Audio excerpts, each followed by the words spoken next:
Selamat datang di Falas Talk bersama dengan saya Fajar Deslase, staf khusus Menteri Hukum dan HAM bidang transformasi digital.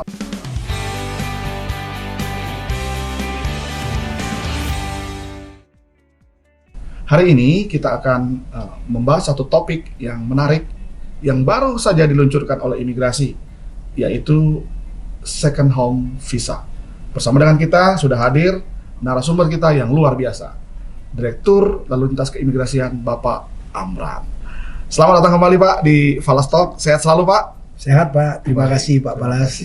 Pak, sekali lagi nih Pak, mungkin belum semua orang mengenal Pak Amran. Silakan Pak memperkenalkan diri kepada sahabat Falas Talk. Baiklah sahabat Falas, salam sehat. Nama saya Amran Aris, lahir di Pontianak tanggal 27 Agustus 1968. Saya sudah bekerja sekitar 32 tahun di imigrasi. Wah, luar biasa, 32 tahun di imigrasi dan tetap setia di imigrasi. Siapa? Pak, hari ini kita bahas tentang second home visa, Pak. Kita ini kenal visa itu ya visa. Ya, kalau bisa kita artikan secara sederhana, visa itu adalah salah satu izin yang dikeluarkan oleh satu negara untuk masuk ke negara lain. Betul. Nah, terkait visa ini tentu di Indonesia imigrasi diberikan tanggung jawab untuk mengeluarkan visa kepada warga negara yang bermohon mau datang ke Indonesia. Apakah bisa dijelaskan Pak, mungkin kenapa WNA membutuhkan visa untuk masuk ke Indonesia, dan sebaliknya kenapa orang Indonesia yang mau berkunjung perlu visa dari kedutaan besar warga negara tersebut, Pak? Pengertian visa itu Pak, ialah izin yang diberikan pada orang yang akan datang ke negara tersebut. Contoh misalnya warga negara ASEAN misalnya Pak, untuk datang ke Indonesia, dia harus memiliki visa sebelum masuk, yang pada notabene-nya dimohonkan di perwakilan RI. Berkembangnya zaman Pak, ada beberapa negara ASEAN contoh membebaskan perjalanan anggota negara ASEAN-nya, warga negaranya, untuk ke satu negara. Contoh seperti kita warga negara Indonesia ke Singapura bebas visa karena kita adalah salah satu negara ASEAN, anggota ASEAN. Dan awalnya visa itu dimohonkan sebelum datang, Pak. Berkembangnya zaman dan adanya pandemi COVID-19, imigrasi Indonesia harus menyesuaikan dan mencarikan solusi dan berinovasi. Jadi diterbitkanlah nama disebut e-visa, Pak. E-visa. Ya, elektronik visa. Jadi cukup dimohonkan by elektronik aja, Pak. Tidak secara fisik datang, tapi untuk saat ini ada dua pilihan. Boleh datang ke kantor perwakilan RI di negara tersebut. Misalnya contoh kita punya KBRI di Kuala Lumpur.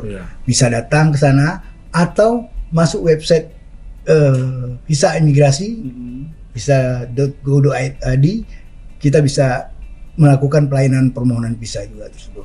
Baik, tadi hal yang menarik Bapak katakan bahwa visa itu adalah izin yang dikeluarkan oleh satu negara yang bermohon Pak, untuk berkunjung ke negara tersebut. Siap.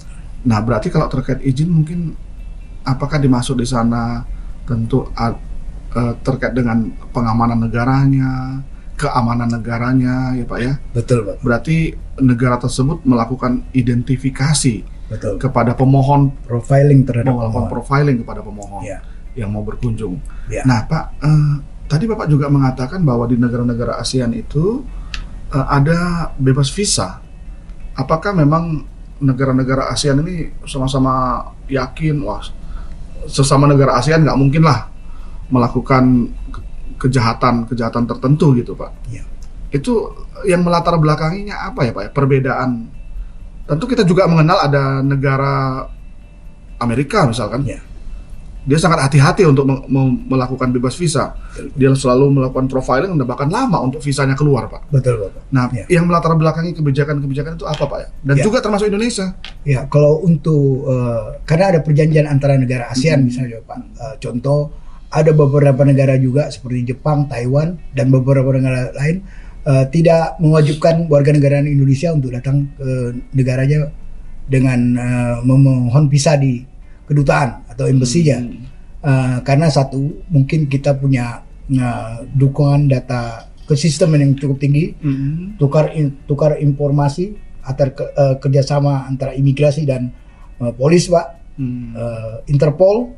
Jadi memuat data semua orang-orang yang akan datang di Indonesia ataupun negara lain di perbatasan, Pak, di airport.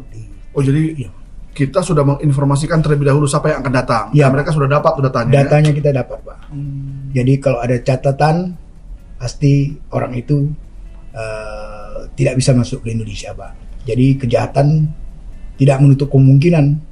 Bukan berarti kita percaya 100%, tapi karena kesisteman kita yang kuat dan kerjasama bilateral dan internasional, data-data orang-orang yang tidak dikehendaki dapat kita temukan, Pak. Oke. Baik, Pak. Terkait visa ini di Indonesia sekarang ada berapa jenis visa, Pak, yang berlaku? Sebenarnya visa itu banyak, Pak, tapi kita kategorikan visa kunjungan dan visa tinggal terbatas. Jadi dua ya, Pak. Jadi kunjungan itu kita bisa bagi lagi, ada kunjungan wisata, kunjungan sosial budaya, kunjungan bisnis, usaha. Itu visa kunjungan. Ya, dan visa izin tinggal terbatas. Itu apa lagi tuh, Pak? Visa izin tinggal terbatas. Jadi mungkin pekerja, pelajar yang akan menetap lama di Indonesia akan diberikan izin tinggal. Berarti lebih lama dari visa kunjungan. Visa kunjungan biasa 6 bulan, Pak. 6 bulan. Nah, kalau visa PITAS bisa 1 tahun dan dapat diperpanjang berserta pengikutnya, Pak, anak, istri atau keluarga-keluarga lain. Kalau visa pekerja masuk kategori mana tuh? Untuk bekerja, Pak. Untuk PITAS bekerja. juga, Pak. PITAS juga ya? Ya, bisa izin tinggal sementara. Visa izin tinggal sementara. Yang nantinya kalau sudah memenuhi persyaratan dan waktu yang ditentukan bisa memiliki izin tinggal tetap. Ada tahapan-tahapannya. Ada tahapan. 5 tahun berturut-turut atau ya, betul, Pak. 10 tahun tidak berturut-turut. Iya, Bapak. Luar biasa. Nah, baik, Pak. Kita sudah banyak tahu lah ya terkait ada visa kunjungan, ada juga visa kerja ya tadi ya. Nah, baru-baru ini imigrasi tiba-tiba di acara G20 kemarin, menjelang G20 ya, tiba-tiba disampaikan oleh Pak PLT tentang second home visa. Ini tentang apa sih, Pak, second home visa? Banyak yang belum tahu juga nih, Pak. Ya. Tolong dijelaskan kepada kita. Second home visa kalau kita artikan dalam bahasa Indonesia adalah visa rumah kedua, Pak. Visa rumah kedua. Kebetulan pengalaman saya pernah menjadi asisten atas imigrasi di Kuala Lumpur. Jadi Malaysia dan Singapura pada tahun 2011 itu sudah melakukan, Pak, udah gencar. Apabila memiliki properti ataupun persyaratan-persyaratan yang sudah dilengkapi ini, mereka boleh tinggal di negara tersebut dengan waktu tertentu. Kebetulan kita baru Bapak sebutkan tadi, Pak PLT Dirjen menerbitkan surat edaran nomor IMI GR 01 01.01 tahun 2022 tentang permohonan visa dan izin tinggal terbatas rumah kedua, Pak. Nah, jadi kriterianya seperti apa itu, Pak? Orang yang bisa mendapatkan second home visa? Memang pada saat ini lagi diatur tarifnya, Pak. Tarif biaya dan juga uang jaminan. Jadi kita menghendaki orang-orang dari negara-negara lain, karena perbedaan waktu musim dingin, kita contohkan aja nih, Pak, ilustrasi aja, mungkin negara Eropa atau Asia atau Asia Timur, Cina dan Jepang mungkin nggak kuat dengan suhu, datang ke Indonesia menetap 6 bulan karena dia memiliki properti di sini. Mungkin syarat dari agraria dan tata ruang, dia harus memiliki, orang asing boleh memiliki properti dengan masa guna 35 tahun. Ya, jadi saya hanya mau bicara di sudut imigrasi. Ya. Selain second home, kita juga menawarkan kemudahan buat diaspora, Pak. Oke. Diaspora tuh warga negara Indonesia dulunya sudah mendapat kewarganegaraan lain, dan setelah retired ataupun memang sebelum retired dia pengen tinggal di Indonesia dengan penghasilan yang ada. Menikmati masa tuanya mungkin. Masa tuanya bisa jadi juga, Pak. Dan memang kita lagi membuat aturan berapa besaran uang jaminan mereka di sini. Kita juga tentu mengharapkan seperti orang-orang yang mampu datang ke Indonesia yang second home visa itu siapapun, untuk merangsang mereka juga setelah tinggal di Indonesia dalam waktu 3 bulan atau 6 bulan, karena kita akan memberikan rencananya izin tinggalnya 5 tahun sampai 10 tahun. 5 sampai 10 tahun. Tapi masih digodok ya, Pak ya? Iya, Pak. Insya Allah tanggal 24 Desember nanti kemungkinan akan selesai, Pak. Oke. Ya. Regulasinya maksudnya. Regulasinya, Pak. Jadi saat ini kita hanya memberikan visa kunjungan. Setelah itu akan dapat dikonversi setelah memenuhi persyaratan-persyaratan yang akan diberlakukan. Wah, ini kabar baik bagi Ya, Pak. para expertise, Para diaspora, calon investor, Pak. calon investor. Ya, Ya tentu karena mereka punya bisnis di Indonesia kan selama ini bolak-balik ya. ya, Pak. Waktunya habis untuk mengurus perpanjangan visa, begitu dapat second home visa ini good news. Ya, Betul, Pak. Supaya mereka, tapi tentu ada catatan-catatan tadi ya. Betul. Properti, ada jaminan, Ada jaminan. juga ada biaya untuk second home visanya kan dalam Betul, nominal tertentu ya. Iya, Pak. Mungkin dia harus punya driver Ya. atau nurse, Ada Pak. nurse, berarti ada membuka lapangan kerjaan. kerja. Ya, ada ART mungkin, Pak. Ya. Ya, jadi memang Kabar baik nih. kita cari warga negara asing yang mungkin bonafit, Pak ya, atau yang punya kemampuan untuk silakan tinggal di Indonesia. Baik. Setelah tinggal mungkin ada ketertarikan untuk investasi, bisa aja, Pak. Usaha-usaha yang tertentu yang diperbolehkan untuk orang asing dan tidak merambah pada UKM, ya mungkin bisa-bisa aja, Pak. Baik. Sahabat Falas, kita sudah mendengar luar biasanya program tentang second home visa ini. Ini tentu meskipun terlambat, sudah diberlakukan lama sekali di beberapa negara, tapi tidak ada kata terlambat untuk suatu hal yang baik. Nah, kita berharap regulasinya bisa cepat selesai, yang sedang digodok oleh Pak Direktur dan kawan-kawan, Ya, Pak. cepat diberlakukan, kan tentunya akan membuka peluang kerja ya minimal 2 atau 3 Ya, pekerja yang benar, dapat disyaratkan kepada seseorang yang ingin tinggal di Indonesia dan menggunakan second home visa. Ya. Jangan lupa like, subscribe, dan tentunya follow serta berikan komentar terkait kanal Falas Talk ini. Pak Direktur, ini lanjut kepada pertanyaan terkait second home visa ini. Kapan second home visa ini berlaku? Tentu kita pengen secepatnya, namun tentu regulasinya penting. Betul, Pak ya. Tentu sudah melewati berbagai kajian-kajian juga second home visa ini. Nah, yang disasar ini selain yang tadi itu yang Bapak sampaikan, apakah juga sudah melakukan inventarisasi kepada orang-orang asing yang banyak tidak terdeteksi di Indonesia? Contoh dari Nigeria dan lain-lain tuh untuk didorong mengikuti second home visa. Ya, Pak. Tentu kami imigrasi dapat memetakan dan melihat demografi dan geografi masyarakat internasional mana yang punya kemampuan. Nah, tentu ada masyarakat internasional lain yang memang kita agak sedikit selektif dan kita batasi. Ada disebut negara maju, negara berkembang, negara dunia kedua yang tidak mungkin tidak saya sebutkan detailnya, Pak. Memang kita sasarkan seperti negara Eropa ya. Cina yang cukup maju, Jepang, Korea Jepang, Korea, Pak. Ketertarikan mereka terhadap iklim tropis yang mungkin suhunya sangat bersahabat, pemandangan alam Indonesia cukup indah,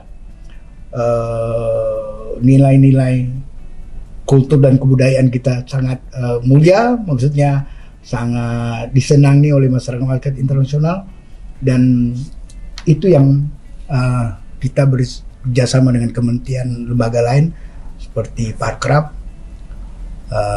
dan ATR, karena masuknya second home visa ataupun diaspora akan mengembangkan setidaknya properti. Baik, apakah ada kriteria hanya kota-kota tertentu atau provinsi tertentu saja yang menjadi tempat para second home visa ini, Pak? Ya, itu bebas memilih, Pak. Bebas memilih. Tapi untuk tempat tinggalnya memang kita klasifikasikan tidak berbau dengan masyarakat Indonesia. Seperti contoh misalnya, dia boleh membeli properti, tapi tidak properti yang disubsidi pemerintah. Misalnya apartemen yang harganya berapa yang mereka boleh. Jadi tidak mengganggu subsidi terhadap keberpihakan warga negara Indonesia. Bentuk regulasinya apa ini, Pak? Kalau karena ini menyangkut lintas kementerian kelihatannya. Iya, Pak, bisa nanti undang-undang kali, Pak, ya. Kan memang kita ada atau menurut pemerintah Cipta Karya, dari Cipta Kerja, maaf, dari itu kita anukan, Pak, yang mana di bidang imigrasi dan bersama-sama Kementerian Tapi mungkin turunan dari Undang-Undang Cipta Kerja nanti. Betul, Pak, ya? Ya, Pak. Baik. Yang sifatnya memberikan kepastian hukum terhadap diaspora dan second home visa itu, Pak. Baik, Pak. Kalau di Amerika, di Australia kita kenal ada namanya permanent resident, Pak. Ya. Ini second home visa ini seperti itu nggak, Pak? Bisa akan ke permanent resident, Pak.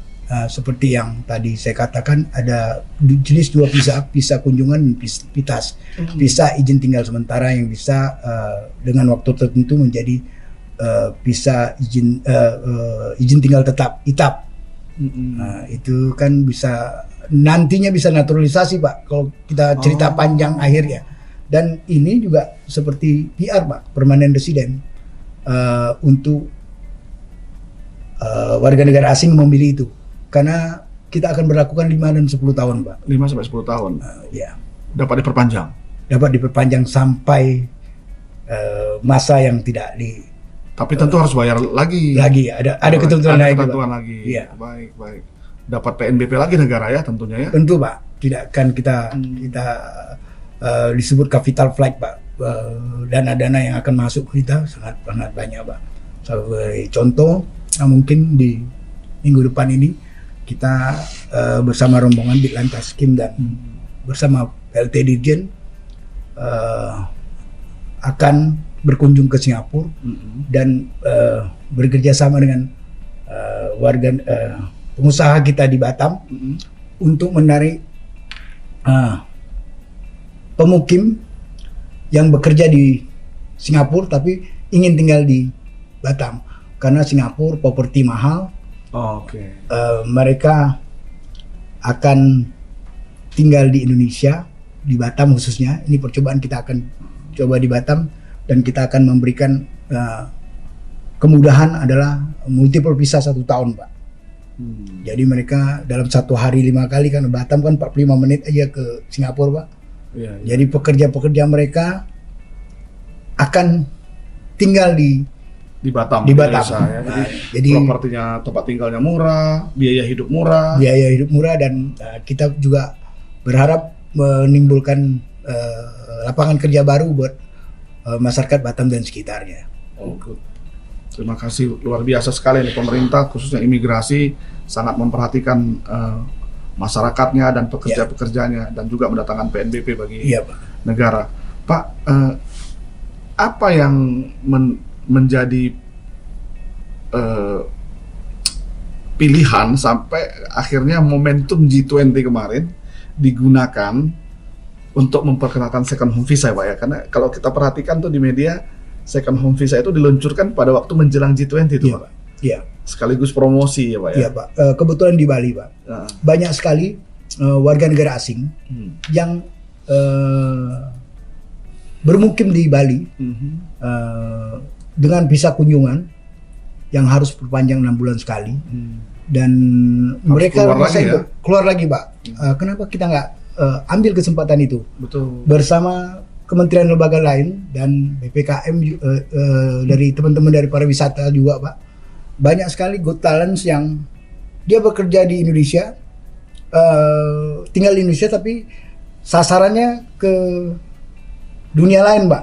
Nah, kenapa kita nggak rangkul? Kita ambil PNBP-nya, kita kasih wadahnya, dan menarik sebenarnya ya. Dia tidak perlu keluar dari Indonesia untuk beberapa hari, kemudian masuk lagi ngurus dan macam-macam. Dia bisa tinggal panjang 5 tahun. Betul, Bapak. Minimal. Daripada dia dengan visa kunjungan yang dilarang untuk bekerja, tapi who knows? Dia bekerja bagus, kita berikan. Jadi second home visa ini boleh bekerja Pak ya? Ya, nanti diajukan Pak, second home visa dapat untuk bekerja, dapat untuk menanamkan investasi Pak. Beda-beda harganya. Beda-beda lagi. Kalau mau bekerja beda, tapi beda tentu lagi. harus bayar pajak tentu juga. Lapor lagi ke kita Pak. Dan kita cukup tidak perlu keluar, kita urus di dalam negeri saya cukup dengan waktu dan prosedur yang cepat. Nah ini menarik ini dengan pernyataan Pak Menteri Hukum dan HAM bahwa warga negara asing yang akan diakomodir dalam proses visa kategori second home visa ini dapat memberikan kontribusi positif kepada perekonomian. Tentu Pak. Ini seperti apa aja nih Pak perekonomian yang akan bergeliat dengan second home visa yang akan diberlakukan beberapa waktu ke depan. Contohnya di Bali lagi Pak ya. Banyak sekali orang asing punya kemampuan, baik di bidang medis, di bidang ilmu pengetahuan lain-lain, yang dapat kita serap ilmunya Pak. Ya mungkin secara spesifik dia tenaga ahli dalam pengobatan medis misalnya Pak. Kita kasih wadah, kita bikinkan aturannya, kan salah satu tenaga expert yang harus kita menguntungkan bagi warga negara. Kita nggak perlu ke sana Pak ya, ke negaranya ya untuk bisa dapat pengobatan medis tersebut. Ya, dan rata-rata mereka mantan warga negara Indonesia ataupun memang orang asing yang notabene asing yang enjoy bekerja di Indonesia. Berarti konsekuensinya nanti juga Intel Duck itu akan tidak akan terlalu sulit ya Pak ya? Betul Bapak. Karena warga negara asing yang sudah memiliki second home visa, ya dia memiliki hak untuk bekerja. Ya. Pengawasannya akan lebih baik dan lebih mudah. Betul Bapak. Dan tidak terjadi kesalahan-kesalahan penanganan di lapangan. Ya, karena mungkin maksudnya melarang dengan visa tertentu orang asing itu bekerja, tapi tanggapan orang asing kita mempersulit mereka. Karena kalau dia bekerja dan tidak ada teks dan syarat-syarat lain kan membuat persaingan warga negara Indonesia untuk bekerja kan makin sempit Pak. Keberpihakan kita terhadap warga negara Indonesia kan harus Pak, itu nomor utama sekali.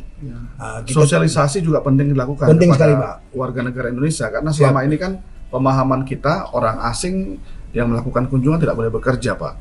Tapi begitu diberlakukan second home visa, mereka boleh bekerja di sektor tertentu. Di sektor tertentu ya, tidak semua sektor mereka bisa bekerja. Betul Bapak. Luar biasa nih Pak. Dan kita mendapatkan pemahaman tentang second home visa ini tentu dengan kriteria yang tadi sudah Pak Direktur sampaikan. Sahabat Falastalk, kita bisa memahami second home visa dan aspek ekonomi yang akan timbul dengan pemberlakuan second home visa di kemudian hari. Akan ada pekerja-pekerja yang direkrut tentunya bagi orang asing yang akan tinggal di Indonesia. Supir, ART, nurse juga, ya. Bahkan tentunya akan banyak manfaat orang-orang asing itu bisa bekerja di Indonesia dengan segala keahliannya, dan kita tidak perlu datang ke luar negeri. Ikuti terus Falastalk, like, subscribe, follow, dan berikan komentar positif. Pak Direktur, terima kasih kesempatannya untuk topik yang sangat menarik, second home visa.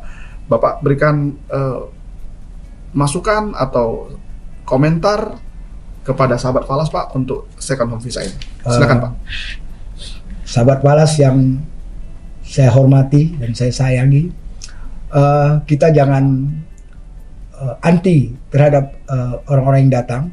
Tentu kami memikirkan sektor mana yang orang asing itu boleh untuk bekerja atau diserap tenaga asing.